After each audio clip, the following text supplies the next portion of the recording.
wabarakatuh. Halo, selamat pagi. Salam sejahtera ya untuk kita semua. Saya Maya Sari, mahasiswi semester 6 PGK UB UPI Kampus Purwakarta. Di sini saya akan melanjutkan menjelaskan tentang keterampilan dasar mengajar. Kemarin kita sudah belajar ya tentang keterampilan dasar mengajar, yaitu keterampilan membuka, keterampilan menutup, dan keterampilan menjelaskan. Hari ini kita akan melanjutkan menjelaskan tentang keterampilan dasar mengajar 2, yaitu keterampilan variasi stimulus, keterampilan bertanya dasar, dan keterampilan bertanya lanjut. Yuk ikuti. Keterampilan variasi stimulus. Apa sih keterampilan variasi stimulus itu? Keterampilan variasi stimulus merupakan upaya guru dalam memberikan stimulus pembelajaran secara bervariasi atau beragam sehingga memungkinkan siswa dapat merespon melalui alat inderanya dengan cara yang berbeda atau bervariasi untuk mendapatkan pengalaman belajar secara luas dan mendalam. Adapun menurut Montessori itu bahwa anak memiliki rasa peka terhadap segala stimulus yang diterimanya melalui panca inderanya. Nah, panca indera inilah yang dimiliki oleh anak merupakan pintu masuknya informasi atau pengetahuan yang sangat beragam. Semakin banyak informasi yang diterima oleh anak, semakin bervariasi gitu informasi yang ditangkap oleh anak, maka semakin beragam pula pengetahuan yang diperoleh oleh anak. Misalnya ketika guru memberikan sebuah gambar buah-buahan dengan warna yang bermacam-macam, bentuk yang bermacam-macam, ukuran besar kecil, variasi yang berbeda-beda, maka pengetahuan yang diterima oleh anak itu beragam, sangat bervariasi. Sebaliknya, jika guru hanya menampilkan satu gambar buah-buahan dengan ukuran yang sekian, maka pengetahuan yang diterima oleh anak ya cukup itu saja, hanya satu buah saja gitu, tidak sama seperti yang diberikan oleh guru, yaitu buah-buahan yang sangat beragam gambarnya, seperti itu. Nah, adapun tujuan dan manfaat dari variasi stimulus dalam pembelajaran ini adalah untuk menjaga kondisi pembelajaran yaitu tetap menarik serta tidak membosankan, sehingga siswa dapat menunjukkan antusias atau bergairah gitu dalam proses pembelajaran, dan siswa menjadi aktif dalam kegiatan pembelajaran yang dilakukannya. Selanjutnya, dalam keterampilan variasi stimulus terdapat jenis-jenis kegiatan variasi stimulus, yaitu ada 3. Yang pertama, variasi pada kegiatan tatap muka. Yang kedua, variasi penggunaan alat dan media serta sumber pembelajaran. Dan yang ketiga, variasi pola komunikasi pembelajaran. Nah, variasi pada kegiatan tatap muka ini merupakan proses pembelajaran yang berlangsung secara tatap muka atau face to face, yaitu antara guru dengan siswanya atau dengan sumber belajar. Nah, proses pembelajaran tatap muka ini akan lebih menarik jika disertai dengan berbagai kegiatan yang bervariasi gitu. Misalnya variasi suara guru, terus pemusatan perhatian, eye contact, atau gerakan yang dilakukan oleh guru. Yang selanjutnya, yang kedua, yaitu variasi penggunaan alat dan media sumber belajar bagi anak gitu ya. Nah, media dan alat pembelajaran ini adalah 2 jenis yang berbeda tetapi memiliki fungsi yang hampir sama gitu, yaitu untuk memperjelas materi dan memperlancar proses pembelajaran. Nah, variasi dalam penggunaan alat pembelajaran media ini dapat dikelompokkan, yaitu dikelompokkan menjadi beberapa, yaitu alat dan media visual atau pembelajaran medianya yaitu dengan dilihat seperti gambar, foto, poster, dan lain sebagainya. Yang kedua yaitu alat atau media auditif atau didengar. Nah, alat pembelajaran ini medianya yaitu berupa yang didengar, misalnya radio, tape recorder, dan lain sebagainya. Selanjutnya yang ketiga yaitu alat atau media yang dapat diraba. Nah, yaitu penggunaan alat pembelajaran atau media pembelajaran yang dapat diraba atau dapat dimanipulasi, misalnya model benda tiruan atau boneka gitu. Yang selanjutnya, pola komunikasi pembelajaran. Nah, variasi pola komunikasi pembelajaran adalah proses komunikasi antara guru sebagai komunikator dan siswanya sebagai komunikat.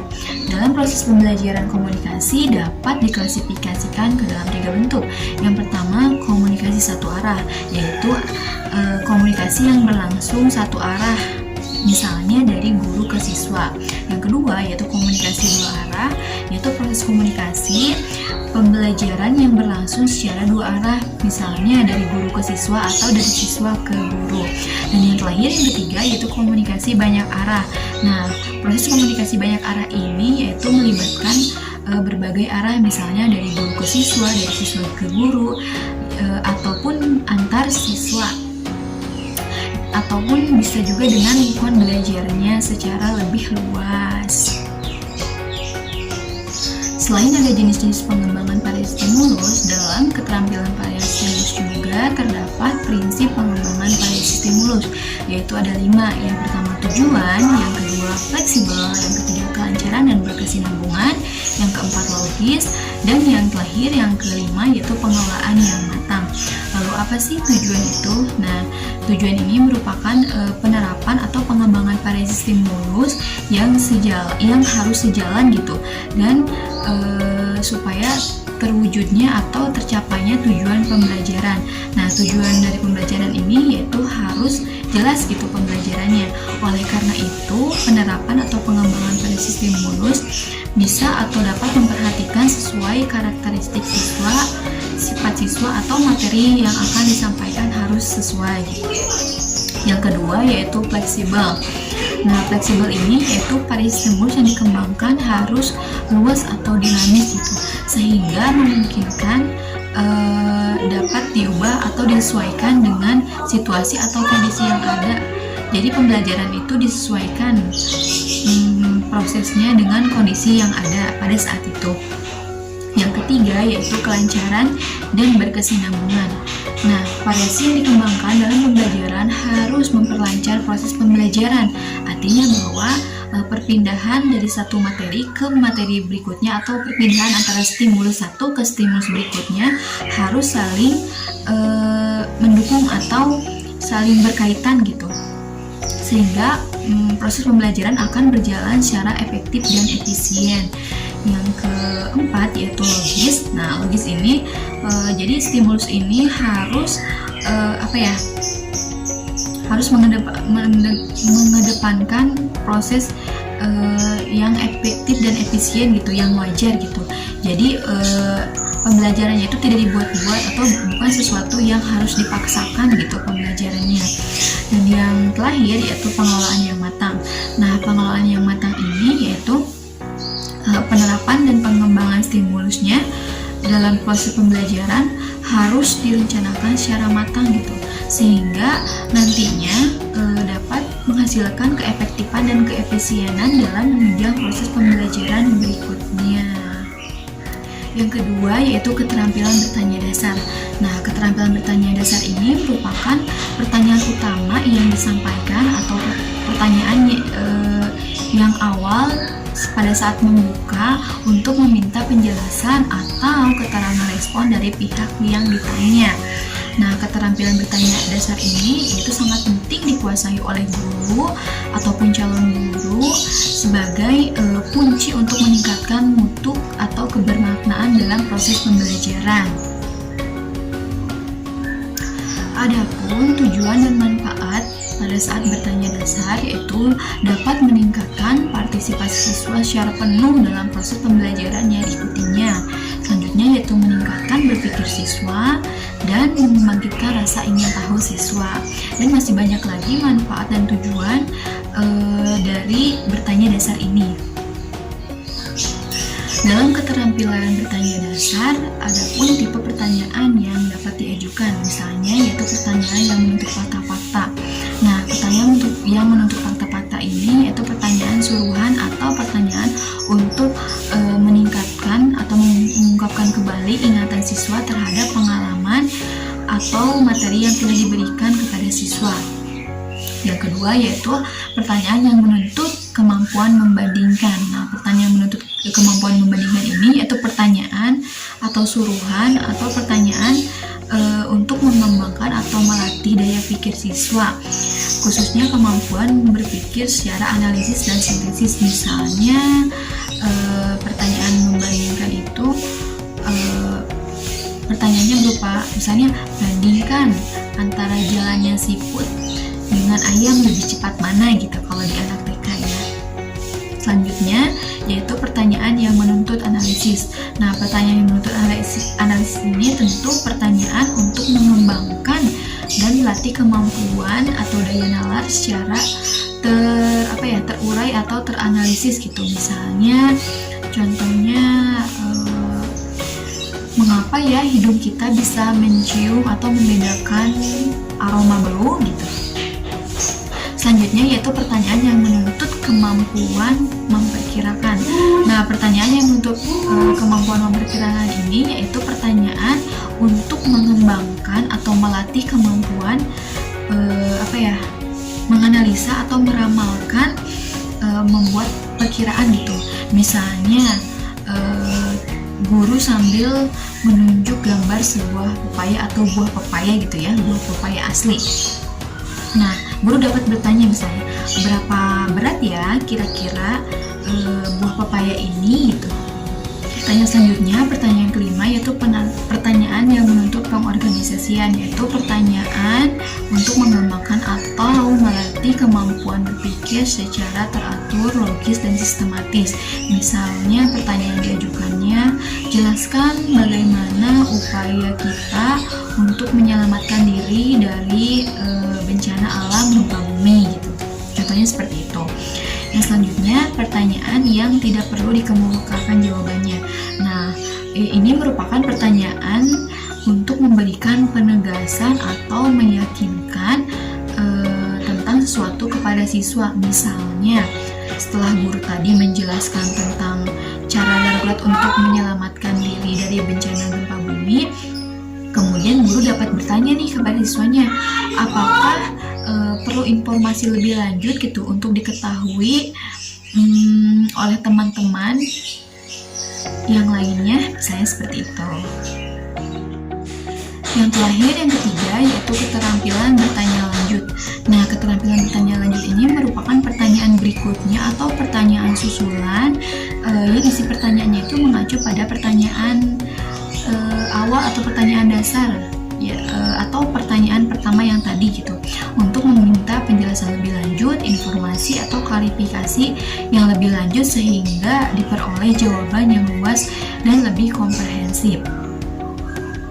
Nah, pada dasarnya tujuan dari pertanyaan lanjut ini atau manfaatnya yaitu untuk mendorong siswa dapat mengembangkan kemampuan dalam menganalisis atau memecahkan suatu masalah melalui kebiasaan berpikir secara lebih tajam, analisis, dan komprehensif.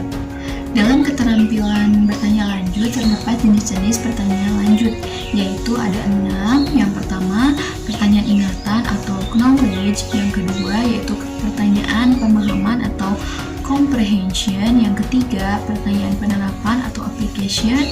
Yang keempat, pertanyaan analisis. Yang kelima, pertanyaan sintesis. Dan yang keenam, pertanyaan evaluasi atau evaluation. Lalu apa sih pertanyaan ingatan atau knowledge itu? Nah, pertanyaan ini merupakan jenis pertanyaan yang mengharapkan siswa mengenal atau mengingat kembali informasi yang diterimanya atau yang telah dipelajari sebelumnya. Misalnya dengan menggunakan kata-kata siapa, apa, di mana, kapan, definisikan, ingatkah, atau kenalkah jenis-jenis lainnya, misalnya seperti itu. Misalnya contoh pertanyaannya, coba sebutkan lagi 3 hewan yang berawalan huruf A, misalnya seperti itu. Pertanyaan selanjutnya yaitu pertanyaan pemahaman, yaitu pertanyaan untuk membimbing siswa mampu menyusun materi-materi yang telah disampaikan atau yang mereka ketahui. Jadi siswa itu dapat merumuskan secara deskriptif dengan menggunakan bahasanya sendiri yang mereka pahami. Selanjutnya yaitu pertanyaan penerapan atau application, yaitu kemampuan mengingat atau menginterpretasikan atau mendeskripsikan terhadap pengalaman belajar yang telah dilakukan siswa. Hal ini sangat penting dikuasai oleh siswa karena menjadi salah satu indikator dari hasil pembelajaran yang menghasilkan efektif dan efisien. Yang keempat yaitu pertanyaan analisis, yaitu dimaksudkan untuk mengembangkan kemampuan berpikir siswa secara lebih kritis atau lebih rinci gitu. Yang kelima yaitu pertanyaan sintesis. Nah, pertanyaan sintesis ini merupakan jenis pertanyaan yang tingkat tinggi gitu, yang lumayan susah. Tujuannya apa sih? Yaitu untuk mendorong siswa dapat menampilkan pemikiran atau pemahaman yang original dan kreatif. Yang terakhir, yang keenam, yaitu pertanyaan evaluasi atau evaluation, yaitu jenis pertanyaan yang menuntut kemampuan berpikir dan proses mental yang tinggi oleh siswa gitu. Nah, pertanyaan evaluasi ini tidak mempunyai suatu jawaban yang benar atau tunggal gitu. Akan tetapi pertanyaan ini dapat mendorong siswa dapat membuat keputusan atau pertimbangan baik atau tidak baiknya suatu ide atau suatu pemecahan masalah. Nah teman-teman, kurang lebih seperti itu ya penjelasan yang dapat Mayang sampaikan. Kurang lebihnya mohon maaf karena kita sama-sama belajar ya, Mayang juga lagi belajar.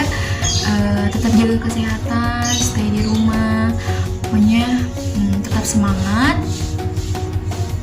Terima kasih. Wassalamualaikum warahmatullahi wabarakatuh. Dadah.